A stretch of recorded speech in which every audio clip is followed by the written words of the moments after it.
Specific প্রশ্ন ছিল police network নিয়ে। পুলিশ নেটওয়ার্কের রেকটিফিকেশন কিভাবে সম্ভব?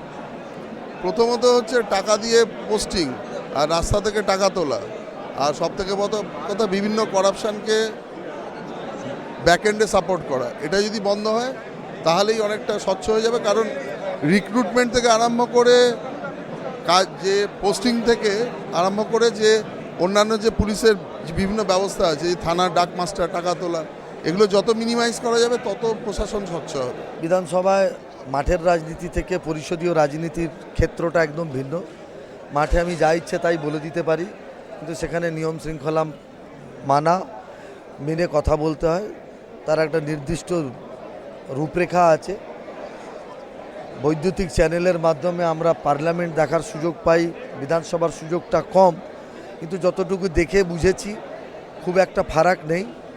আশা করি কনস্ট্রাকটিভ কন্ট্রিবিউশন করতে পারবো, এটুকুই বলি। পশ্চিমবঙ্গকে বিকশিত পশ্চিমবঙ্গ বানানোর জন্য যা যা করণীয় সবই করব। দেখুন, আমাদের দুর্ভাগ্য, আমরা এমন একটা রাজ্যে বসবাস করি যার টপোগ্রাফিক্যাল অ্যাডভান্টেজ আছে। 5 ঘন্টায় দুবাই যেতে পারেন আপনি, 5 ঘন্টায় সিঙ্গাপুর যেতে পারবেন, 4.5 ঘন্টায় আপনি কুয়ালালামপুর যেতে পারেন, 2 ঘন্টায় ব্যাংকক যেতে পারেন।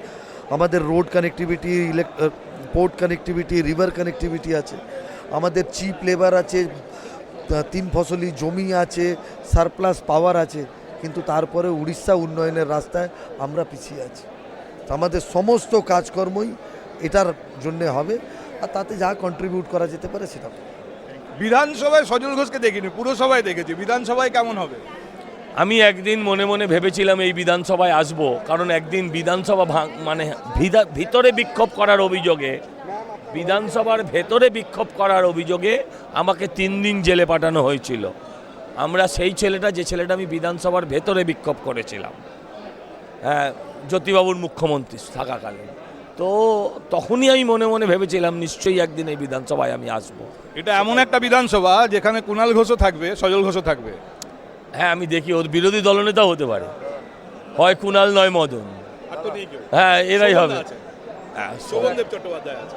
দেখা যাক, ওভাবে মূল্যায়ন হয় না দলে, ওদের দলে। আপনি সুজিত বসুকে হারিয়ে এসেছেন, তাই জন্য কি অতিরিক্ত এক্সপেকটেশন আছে আপনার কাছে? জনগণের চোখে কেউ জায়েন্ট নয়, দানব বলতে পারেন। দুর্নীতির দানব সুজিত বসুকে হারিয়েছি 37,500 ভোটে, ছোটোখাটো নয়। হেভি ওয়েট বলে কাউকে বিশ্বাস করি না। দুর্নীতির দানব সুজিত বোস পরাজিত, জনগণের আশীর্বাদে পরাজিত। কিছুর অভাব নেই, কোনটায় জুজু নেই বাবুন। তো সব জায়গা থেকে তো ফাইল করছে, কেউ পাঁচিল টপকে ফাইল নিয়ে যাওয়ার প্রচেষ্টা। কোনোদিন দেখেছেন যে মুখ্যমন্ত্রী গোহারান হেরে বলে আমি হারিনি?